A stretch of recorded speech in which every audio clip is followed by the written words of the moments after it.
मोहताज नहीं होती, जिसके अंदर जज्बा होता है वो करके दिखाता है। और उसमें शारीरिक रूप से सक्षम होने के बाद भी ये पूरा समाज ये तो सक्षम है, लेकिन यह सक्षम होने के बावजूद भी उसने अपनी हिम्मत, मेहनत और संघर्ष का लोहा बनवाया कॉमनवेल्थ में जाके, तो मुझे बड़ी खुशी। मैं आपसे भी अपने दिल की बात रखना चाहता हूं। मैं जब जेल में था पहली बार, 16 महीने खुद में बहुत बड़ा दिन होता है। एक एक दिन जो है मैं इस बात के साथ गुजारता था कि जब मैं जेल से बाहर जाऊंगा तो बाहर निकल के काम करूंगा, मेहनत करूंगा। मैंने इतिहास पढ़ा, मैंने देखा हमारा समाज जो है ना वो पांव छूने वाला समाज बना हुआ है। वो पैर छूता है, पद के हिसाब से पैर छूता, सफलता के हिसाब से पैर छूता है। बहुत सारे बड़े वक्ताई हमारे लोगों से ज्यादा कोई करता नहीं। मुझसे भी जिद करते हैं चलो बाबा साहब की स्टेचू पे माला चढ़ाओ, और मैं ये कहता हूं कि बाबा साहब अम्बेडकर पहले वो व्यक्ति थे आधुनिक भारत में जिन्होंने कहा कि मैं मूर्तियों में नहीं, किताबों में हूं, मुझे पूजने की नहीं, पढ़ने की जरूरत है। मगर इस समाज ने उनको भगवान बना के उनके विचारों का कत्ल करने का काम किया है। और ये समाज, इसमें मैं भी हूं, हम बराबर के जो है ना भागीदार हैं कि बच्चों के कत्ल के।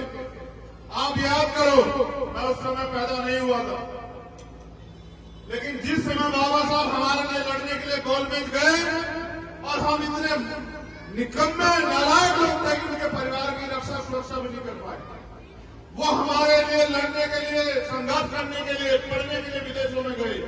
और उनके बच्चे जो हैं वो सुविधा, इलाज, खाने पीने की कमी के कारण मर जाते। समाज को अपने अंदर झांकना चाहिए।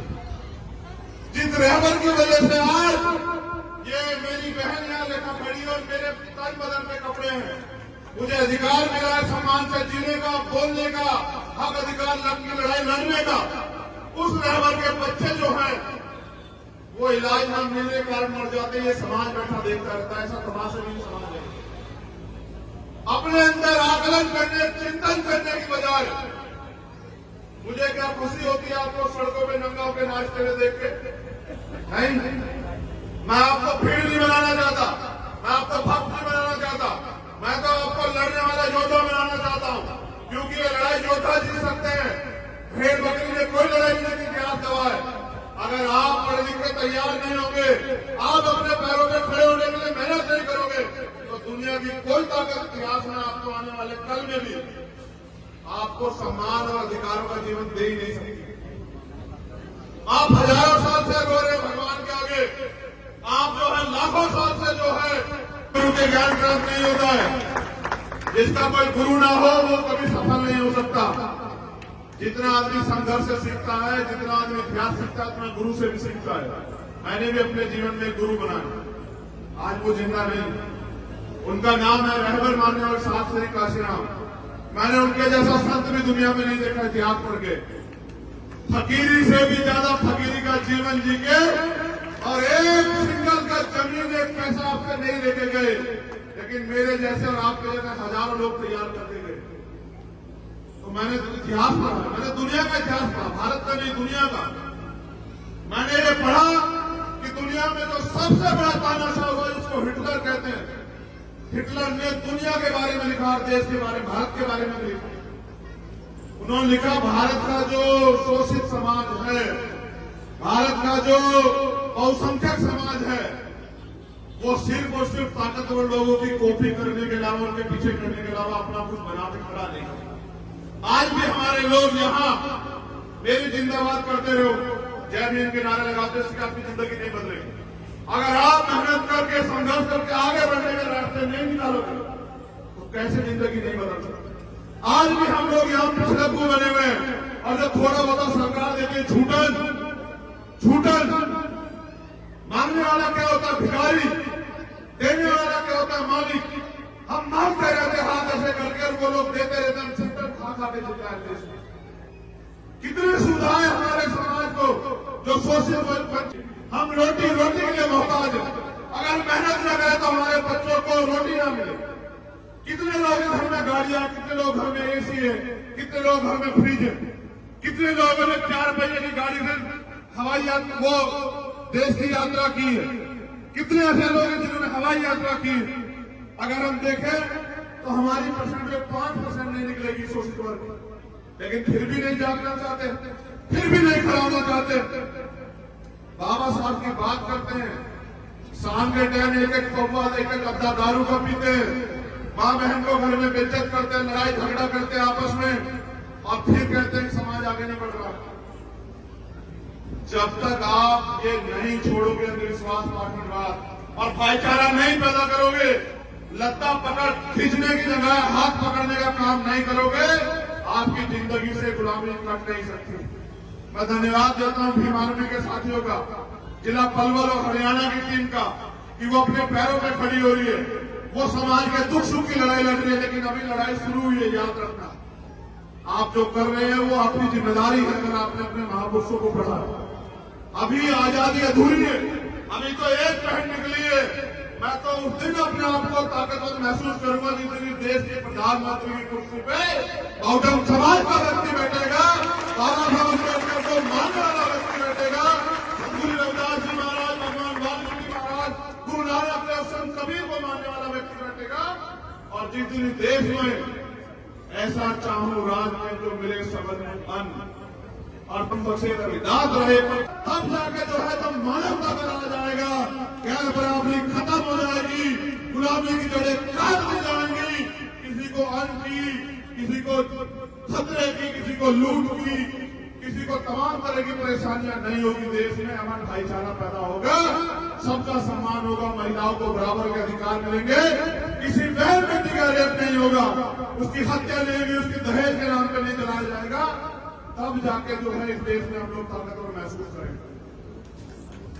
नौजवानों में मुझे ये भी शिकायत है समाज से कि हमारे यहाँ ये हरियाणा, स्पेशल हरियाणा, और एक बेटी नहीं, इस देश की इज्जत थामी ओलंपिक से लेकर कॉमनवेल्थ में हरियाणा की बेटियों ने, पूरे देश की, जहां नौजवान युवा पुरुष फेल हो गया, वहां बेटियों ने लाके मेडल ला के देश की इज्जत थामी।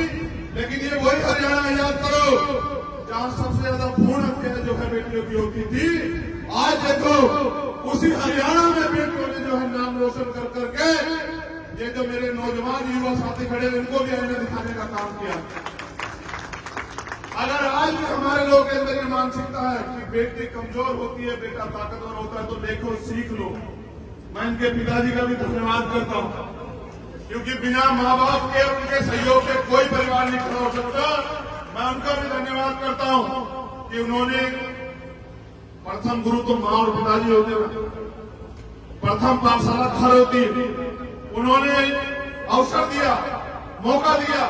गांव के लोगों की बात न सुन के कई लोग ये भी कह रहे हैं बेटी ये कहां भेज रहे हो, उन्होंने इसको उसके सपने को जीने का मौका दिया, जिसकी वजह से आज ये समाज का और देश का नाम रोशन कर पाए। तो मैं आपसे कहना चाहता हूं, जो नौजवान भाई यहां बैठे, बुजुर्ग यहां बैठे हैं, कि बेटियों को कमजोर मान के इनके सपने और इनको कुचलना बंद करो। इनको बेटों के बराबर अवसर देके और इनको उड़ने का मौका दो। इतिहास याद रखेगा कि बिना किसी महिला के सहयोग के कोई पुरुष देश में कामयाब नहीं हुआ। अब इतना कर पाए हैं तो उनके पीछे भी मां रमाबाई का पूरा जो है सहयोग और समर्पण है। मां रमा ने अपना जीवन कैसे कैसे काटा, लेकिन बाबा साहब को महसूस नहीं होने दिया, तब बाबा साहब लगता है।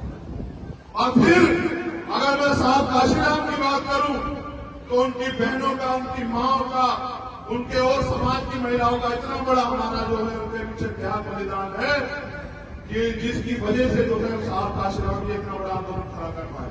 और मैं आज कह रहा हूं, अगर आपके पास आज गर्व करने का कुछ है खजूर का के साथियों, तो बताओ रेखा कंवर है या नहीं है, बताओ, मुंह से बताओ, रेखा कंवर है या नहीं है, बताओ। तो ये बेटी है बेटा है, बताओ।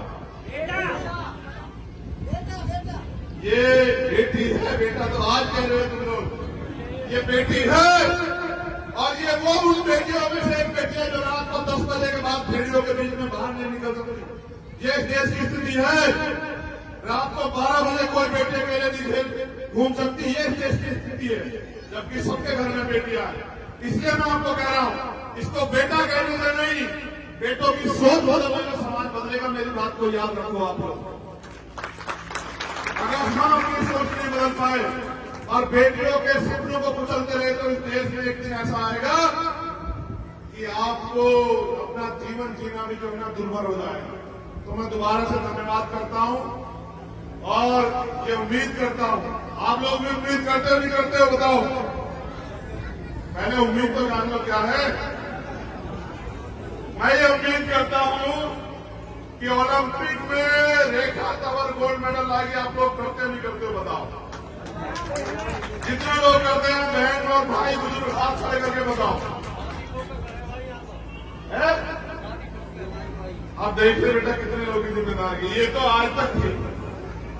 यहां से बाहर जब मैं ट्वीट करूंगा ना पूरे घर से तेरी फोटो लगा के, तब तू देखना कि पूरे देश और दुनिया में रहने वाले कितने लोग जो उम्मीद करेंगे अब तेरे ऊपर है, हम सबके ऊपर। इसलिए बांधी तुझे पकड़ी आ रही, इसलिए नहीं बांधी जो तू कराई, जो तुझे करना है ये सरदारी इसलिए सौंपी तुझे कि इनकी आंखों में जो है ना हजारों साल के अपमान के बाद बाबा साहब अम्बेडकर ने इनको अवसर दिया खड़े होने का, और ये छोटे छोटे सम्मान के लिए तरसते रहते। लड़ते पता है किन बातों में? मैं आया था भैया से, मेरा स्वागत नहीं करने दिया आप लोगों ने। मैं इनको माला पहनाना चाहता, आपने माला नहीं पहनाने दी, मेरा अपमान हो गया। मैं उनके बाद फोटो खिंचवाना चाहता था, मुझे मौका नहीं मिला। मैं उनके पीछे खड़ा होना चाहता था, मुझे मौका नहीं मिला। इसको अपमान सम्मान समझते मेरी गुड़िया। ये जो तू कर गया इसको सम्मान नहीं मानते, लेकिन मैं इसको सम्मान मानता हूं। और जिस दिन ये भी इसको सम्मान मानने लगे, मैं लिख के देता हूं, एक रेखा तंवर नहीं, पलवर से हजारों रेखा तंवर तैयार हो जाएंगे और देश से लाखों रेखा तंवर तैयार हो जाएंगे। और याद रखना, इतिहास सफल लोगों का लिखा जाता है, किसी असफल व्यक्ति का इतिहास देश में नहीं लिखा किसी ने। जिनका लिखा वो सफल है। अगर कल इतिहास में हमारा नाम भी दर्ज होगा तो वो सफल होने के बाद होगा। जब तक सफल नहीं होते तब तक तो ये सब चीजें है। लेकिन सफलता भी कैसी? सफलता ऐसी कि साहब के 3 सपने थे, एक वो पूरा करके अपनी जिंदगी में। मेरी बात पे नौजवान साथी बीमारी के गौर करना। उन्होंने अपने जीवन में मूवमेंट में आने में 3 संकल्प लिए थे। पुराने बीएसपी के लोग होंगे, जानते होंगे अगर उन्होंने कर लिया। पहला कि भारत के सबसे बड़े सूबे का हुक्मरान बनाना है समाज को, उसको वो पूरा करके गए। भारत का सबसे बड़ा सूबा आबादी के हिसाब से उत्तर प्रदेश है। फिर उनका दूसरा सपना था कि इस देश का हुक्मरान बनाना है समाज को, जिस समाज को लोगों ने पैरों में गिरा के रखा उसको माथे की जो है ना चमक हीरा बनाना है, तो इस देश का हुक्मरान बनाना। तो पहला सपना तो हमने छोड़ दिया क्योंकि साहब उसको पूरा करा। पहले सपने की तरफ हम देखते भी नहीं है। जब तक इस देश में साहब काशीराम का जो दूसरा सपना है वो पूरा नहीं करेंगे, चैन से नहीं बैठूंगा। और वो मुख्यमंत्री बनने से नहीं पूरा होगा, तो मेरी इच्छा मुख्यमंत्री बनने की है भी नहीं। सच बता रहा हूं, एक ही इच्छा है कि अपने जीते जी पूरे सम्मान के साथ, क्योंकि मैंने साहब को रोते हुए बिलखते हुए देखा और मैंने बाबा साहब को भी पढ़ा देखा। इसलिए नहीं क्योंकि किताबों में देखा, फोटो में देखा, टीवी में देखा इसलिए नहीं क्योंकि मैं उनके समय में पैदा नहीं हुआ, लेकिन मैंने 18 मार्च 1956 का उनका भाषण सुना और पढ़ा भी, जिसमें वे कहते हैं कि मैं तमाम तरह के अपमान सह। क्या अपमान मानते हो तुम लोग? फोटो नहीं खींचा, माला नहीं डली, पगड़ी नहीं पहनाई, ये क्या होता है अपमान? वो कहते हैं मैं तमाम तरह के अन्याय, अत्याचार और आरोप अपमान सहते हुए इस कारवां को वहां से यहां तक लेके आ पाया। अगर आप इसको आगे भी बढ़ा सकते तो उसको पीछे मत जाने दें। और वो कहते हैं कि मैं चैन से मरना चाहता हूं, मेरी उम्र हो चुकी है, मैं बीमार रहता हूं, मैं रात भर सो नहीं पाता। जब मैं अपने चारों तरफ देखता हूं, गौर करना नौजवान साथी हमारे, पता लगेगा कि मूवमेंट किसे कहते हैं और महापुरुषों का दर्द किसे कहते हैं। तो कहते हैं जब मैं अपने चारों ओर देखता हूं तो एक भी नौजवान ऐसा नहीं दिखाई देता जो इस तंबू कह रहे हैं आंदोलन को, जो इस तंबू का बंबू बन के इस आंदोलन को आगे बढ़ा सकते। पूरे समाज से कह रहे हैं, एक ऐसा रेबल जिसके 4 बच्चे कुर्बान हुए तब हमारे तन पे कपड़े आए, वो कह रहे हैं समाज कि जब मैं अपने चारों तरफ देखता हूं तो एक भी नौजवान ऐसा नहीं दिखाई देता जो इस आंदोलन का, जो इस तंबू का बंबू बन के, जो अपना जीवन समर्पित करके इस आंदोलन को आगे बढ़ा सके, जो मैं चैन से मर सकूं, जो मैं अपने समुदाय के लिए करना चाहता था उसका 10% भी नहीं कर पाया। मेरे सारे सपने अधूरे हैं। अब बताओ, जिनका बाप ये कह के बढ़ जाए कि भाई रोते हुए कि मैं यार कोई सपना पूरा करना चाहता था, मैं कर नहीं पाया, और उनकी निकम्मी औलाद उनके सपने को और पीछे चले जाए, तो उस रहबर को भी जो है क्या महसूस होता होगा। उन्होंने कहा आगे नहीं ले जाए, पीछे मत जाए। आज कहां उनका सपना, क्या हैसियत है इस देश में हमारी। हम ही तो अपने आप में गौरवान्वित है कि नौकरी मिल गई बाबा साहब के आरक्षण की वजह से, और पंचायत से लेके और एमपी तक बन के बाबा साहब के आरक्षण की वजह से, जमीन मिल गई बाबा साहब के आरक्षण की वजह से, पढ़ाई होगी बाबा साहब के संविधान की वजह से। इसके अलावा बताओ क्या कमाया आपने। और ये समाज में आधी रात भी अगर मुझे जरूरत होगी तो अपने लहू का कपड़ा तेरे सम्मान में नछावर कर देंगे, लेकिन घबराना मत तेरी जमीन।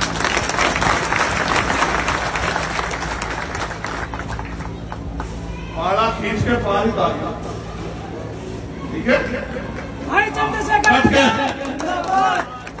डट के, क्योंकि तमन्ना अगर सच्ची हो तो रास्ते जाओ, और तमन्ना अगर झूठी तो बाहर जाओ। इस सम्मान को मानियो कि ये सम्मान नहीं, ये शिकायत करना है देते कि हमारी अपेक्षा उससे ज्यादा थी। समझ गई? बैठना प्रैक्टिस में और मेहनत कर गया, और एयरपोर्ट पे लेना होगा मुझे।